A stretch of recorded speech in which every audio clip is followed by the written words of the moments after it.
really good job for two. We'll see how you do today. Yeah, and then you get to the back side of it, and we'll see. We'll see.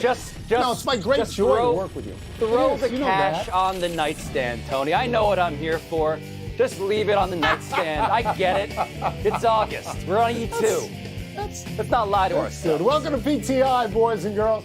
Wilbon is busy lobbying college football voters to rank Northwestern #1. So I am joined by our great friend from the ESPN Daily Podcast and the alleged online show Debatable, which I am told he hosts from his bedroom, Mr. Pablo Torre. Me in my bedroom, you in the basement. We're not so dissimilar, you and I. Yeah, we are. And we begin today with Baker Mayfield. In a casual off-air conversation with Bill's sideline reporter Cynthia Freeland after the Carolina-Buffalo exhibition game last week, the new Panthers quarterback was asked about his opening week matchup against his former team, Cleveland. Freeland says Mayfield said, and I quote, "I'm going to bleep them up," unquote. Mayfield says he didn't say it. Pablo, it's understandable Mayfield would feel this way, but did Mayfield help himself or hurt himself if, in fact, he said this? If he, in fact, did say this, he hurt himself, Tony. And I don't think he should have, and should is... The conditional is very different from reality, right? He shouldn't be hurting himself because the guy had a job that he lost because the Browns went inside a guy who had 24 sexual assault cases brought against him in civil court, okay? I get why Baker Mayfield would be hurt by the signing. But the idea here is that because he said something that could have been mistaken for this, right? That's where we are now because he's pushed back on this some. Because he has said something like this, you know there are headlines, you know there is time spent having to debunk / possibly lie about this, and that is a problem at the very least. I'm going to do something now that you will find very familiar because I do it all the time. I identify with the person who's in the middle of the story. I am with Baker Mayfield 100% on this. I am 100%. I know, I understand Wilbon hates him. I don't hate him. I sort of like him. It's not that I think he's a great quarterback because I think he's been an average quarterback. But in this particular case, Cleveland treated him like a dog.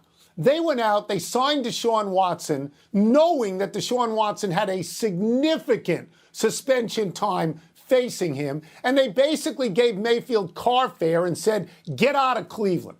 So I'm with him on this, and I hope he bleeps them up, and I, in fact, hope he said that. To the question of whether or not it helps or hurts him, well, clearly it hurts him. First of all, Carolina stinks. Cleveland is a better team than Carolina, and now his old teammates on Cleveland, they're going to want to bleep him up because they don't want him to embarrass them on the way out the door. But I will tell you this, Pablo. I find it impossible to root for Cleveland's ownership right now. Absolutely impossible. I think that the way in which they signed and when they signed Deshaun Watson was an affront to all women. I do. And I do have a slight admiration for Baker Mayfield in this regard. He was a walk-on at Texas Tech. He was a walk-on at Oklahoma. He won the Heisman. He was a walk-on. To me, that's an athletic success story. And you know, he's also pretty small. I mean, he doesn't figure to do great at this. I know Wilbon hates him. I don't. And I love the commercials. I do.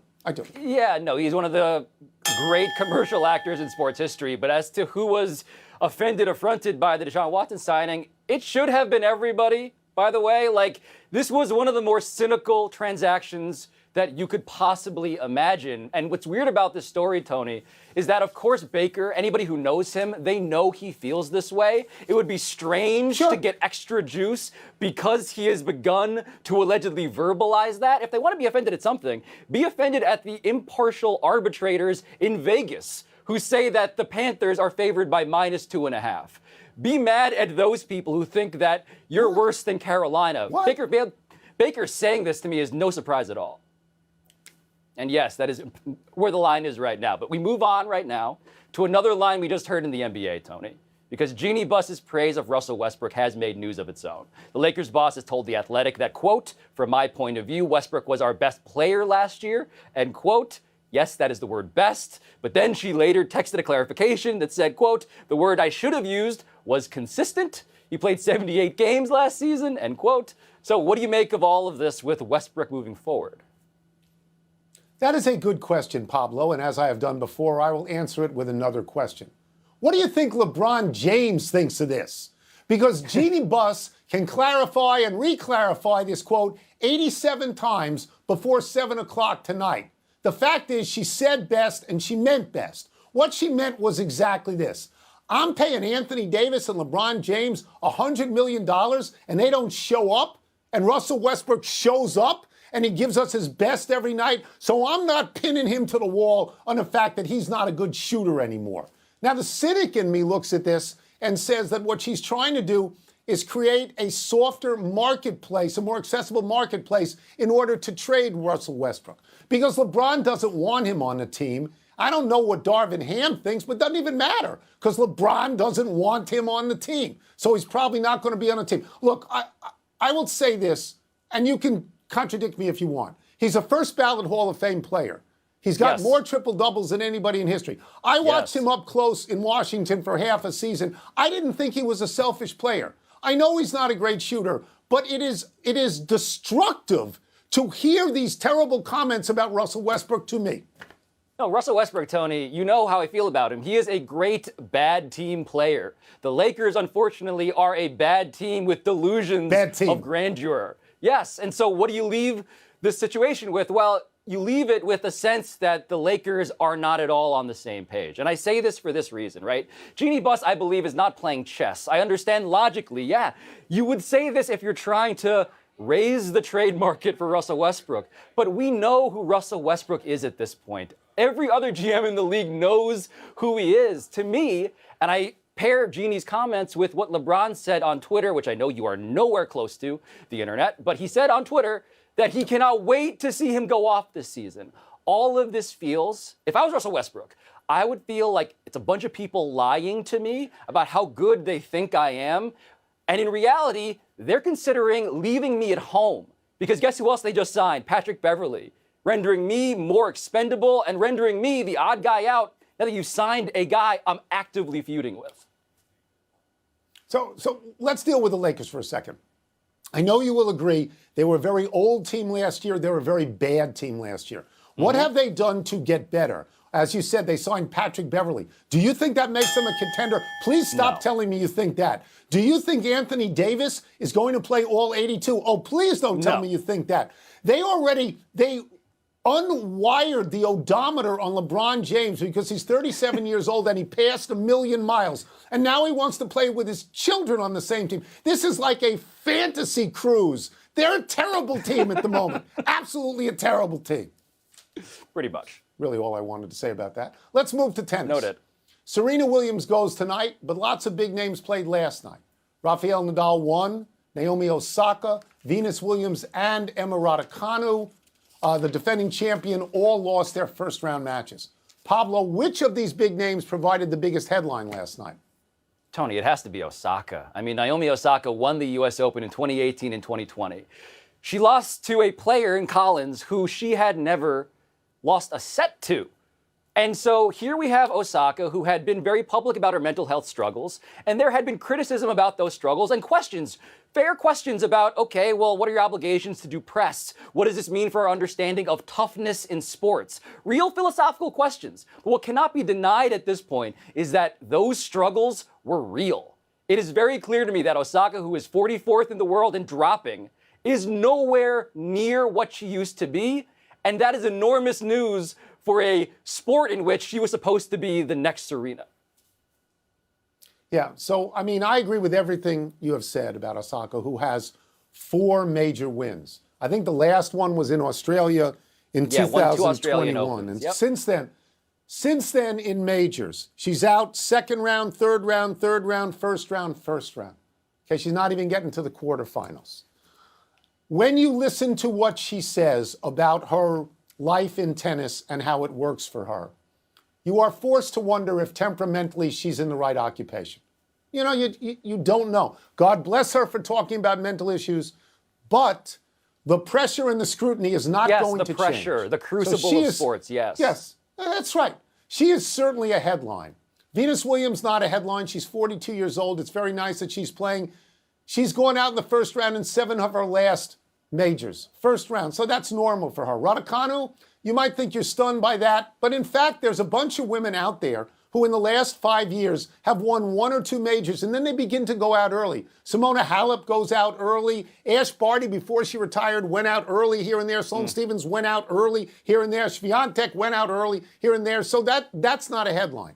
I would push back on Nadal, though, because Nadal won his 20th straight singles match in a major. He went through and won the Australian Open this year. He won the French, where I think he beat Djokovic along the way to go 1 up, or at that time 2 up on Djokovic. Djokovic then narrowed it to 1 by winning Wimbledon. Nadal had to drop out in the semis at Wimbledon because he'd torn every muscle in his chest and his stomach. Essentially. Right, he couldn't even walk. He couldn't do anything. If he's healthy now, which is hard to believe, but if he's healthy now, I'm not saying he has a clear path, but Djokovic is not playing. He could win this and then go 2 back up on Djokovic. So to me, both Osaka and Nadal are the biggest headlines. The Nadal story, Tony, to your point, right? Like, we are rejiggering the pantheon. The more he plays, the more he survives injuries that even his own family said should have caused him to withdraw from tournaments early. That's right. Like, the idea that that guy and all of the body parts that are broken is the one left standing last. And I know Djokovic isn't playing because of the whole vaccine stuff, but Nadal emerging as this survivor is mind-blowing at this age that he is at right now. Oh, yeah. And the effort is always the same. It's Never in always question. max. Let's take a break. Coming up is number 2 Ohio State favored over number 5 Notre Dame by way too much. And what's the word, Tony, for Jake Reed's unexpected save for the Dodgers last night? Naomi Osaka has 4 majors. You wonder, will she get a 5th? Talent, sure, but Yes. When's she going to win another match? early. It's time to get humbled by the human thesaurus and what's the word. Hold on a second. I have a doctorate. He doesn't have a doctorate. What's first? I mean, technically. Honorary doctorate. It's blank that number 2 Ohio State is favored by 17.5 over number 5 Notre Dame. Yeah, honorary doctorate. I'll give you that. Let me get back to the game here. My word is eye-catching. Shook. Honorary doctorate in humane letters. My word is eye-catching because it's amazing. You never expect the number 5 team in the country to be an underdog by 17.5 Not like this. points. Not even if they were in a 6-team league. I got lucky this morning on my podcast. I had Pat Forty of Sports Illustrated on. He's going to go and cover this game. He did not think that the spread was completely out of line. He believes that Notre Dame is overrated. They have a new quarterback this year. He believes that Ohio State is absolutely for real. And it's not only that, but it's in the horseshoe.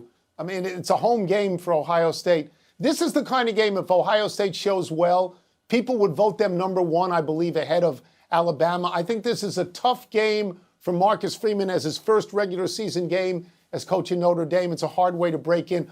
I'm quite surprised that both teams took on this game as the first game of the season and didn't play Akron, didn't play Chattanooga. Look at Alabama, for example. They're playing Utah State. Yeah, usually you'd start with a cupcake, work your way up, but no, here is the giant porterhouse. Try and digest this. And Ohio State, Tony, they're coming off of a loss, of course, to Michigan at the end of last season before their bowl game. They got blown out. They have a lot to avenge. But the word to me here is trolling. It feels like I am being trolled by this line in Vegas, by Pat Forty, who's otherwise excellent, because Notre Dame's head coach Marcus Freeman and their quarterback, who you alluded to, Tyler Buchner, they are part Asian. Okay? So you know that I have a particular affinity as a Roman Catholic of Asian American extraction for this team. But also beyond that, I feel like Notre Dame's just better than they're better than they're getting credit for. They have a good offensive line. You can run on Ohio State some. That's a key. I don't think it's 17.5, maybe it's 10, but I feel like I'm being trolled nonetheless. Okay. What's next? Dodgers pitcher Jake Reed's save against the Mets last night was blank. My word is best served cold. It's actually 3 words. I understand that because revenge is a dish best served cold. This pitcher pitched for the Mets this year and got cut. And he got cut because he was terrible. He had an 11.35 ERA in 5 games. He pitched 6 innings, gave up 8 earned and 6 walks. That is, as we say in the trade, not awesome. He goes to the Dodgers. The Dodgers are always looking for relievers, and he's been better there. Not awesome again, but better. Counting last night, Pitched in 4 games, 3 2/3 innings, only 1 run. Last night he gives up a single when he gets in there, then he gets a double play, then he gets a ground out. He has the great thrill of his life to be in, I always call it Shea, it's not Shea anymore, but to be in Queens and beat the team Citi that cut Field. him. He probably didn't sleep all night. It was a great moment for him. He said it was one of the best moments of his life, and I fully believe him, Tony, for all of the poetry that you said, all of the symmetry. But the other reason is because it was trumpet stuffing. That is my word. Edwin Diaz, Tony, is the closer for the Mets. Edwin Diaz is excellent. When he comes out to the mound, they play a song by a guy named Timmy Trumpet, and Timmy Trumpet was at Citi Field. Timmy Trumpet was there to perform this song live, and instead, this kid, the kid who got discarded, the kid who got trashed by his former team, he ends up being the star. And you know what sound there was in terms of that trumpet? There was just silence. It was trumpet stuffing, and it was beautiful. Timmy Trumpet? That's a real person, Timmy Trumpet? He's That's Australian, interesting. It's a good apparently, name. surprisingly, but yeah, Timmy Really? Trumpet. That's the last News to word. me, too. Let's take one last break, but still to come. What did the people... Happy time, people. Happy 51st birthday, Padraig Harrington. Harrington captained the last European Ryder Cup team, which lost to the United States at Whistling Straits.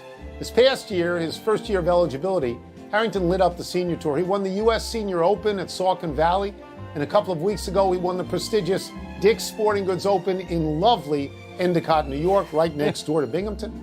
The Dubliner won 34 times worldwide, including 3 majors in a 13-month stretch between 2007 and 2008. 2 British Opens and a PGA.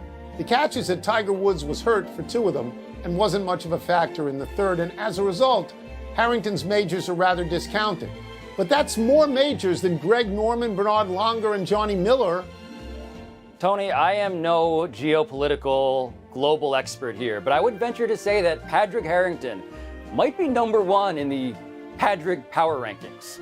I don't know of any others, granted, but that guy feels like he has really cornered the market on Padraig-related greatness. It's a good job by you. A not-so-happy anniversary, Cam Newton. On this day last year, Newton was released by the Patriots, giving rookie Mac Jones the role of starting quarterback. Newton ultimately returned to his original team, Carolina, and scored 2 touchdowns in his first 2 plays there. But he finished 0-5 as a starter, and he is currently an unsigned free agent. Newton had an MVP season in 2015, going 15-1 and leading Carolina to the Super Bowl. After that, he was only 30-36 as a starter, likely because of all the big hits he took. Big, strong, and happy to run the football is not the key to longevity in the NFL. In Newton's 2010 National Championship season at Auburn, he had 30 touchdowns passing and 20 touchdowns rushing, and he won the Heisman. He was spectacular.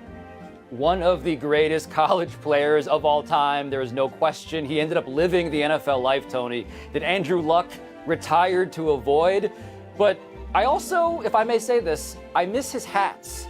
Just the greatest hats. #1 in the hat power rankings, Cam Newton all time also. Yeah, no, it's a great collection of hats. Happy trails, Alex Leatherwood. The Raiders have waived the offensive lineman from Alabama, who was the 17th pick in the 2021 draft.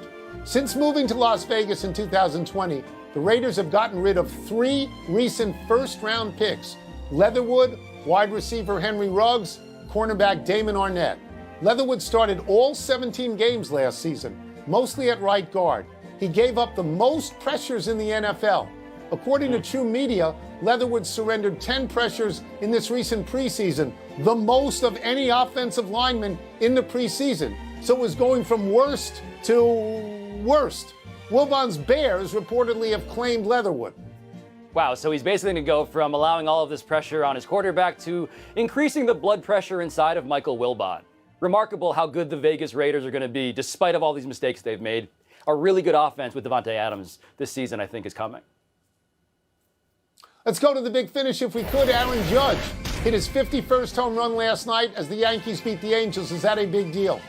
Of course it is. The AL record is Maris with 61, but he still should not be the MVP. Ohtani should. Tony La Russa missed last night's game due to medical tests. Tony, your thoughts? He's out indefinitely. We wish him all the best. He is already in the Hall of Fame, a great, great manager. Yahoo reports that Christian Pulisic wants out of Chelsea. Is that significant, Pablo? It is, and it's messy. He wants to be ready for the World Cup, but the Chelsea owners are American. They want to keep him. Obviously, people who work for that owner feel differently. But the PGA Tour is tabling its plans for 3 new no-cut international events, and instead they're focusing on 13 existing tournaments. Does that make sense? They want all their players to play as often as possible to keep them from going to the Saudi tour. And the rank and file players don't like these no cuts because they don't get invited. Only the stars do. Last one, 2 WNBA playoff games tonight. Who you got? Give me the Sun and the Aces. Uncasville and Las Vegas together at last. We're out of time. We'll try and do better the next time. I'm Tony Kornheiser. Oh, no, I'm not. It says there I'm Tony Trumpet. I don't even know who I am. And I'm Pablo Torre. I think my podcast, ESPN Daily, and the online TV show Debatable, that's not a TV show. You can find all that stuff on the internet. It's a place where lots of people that Tony will never meet You do that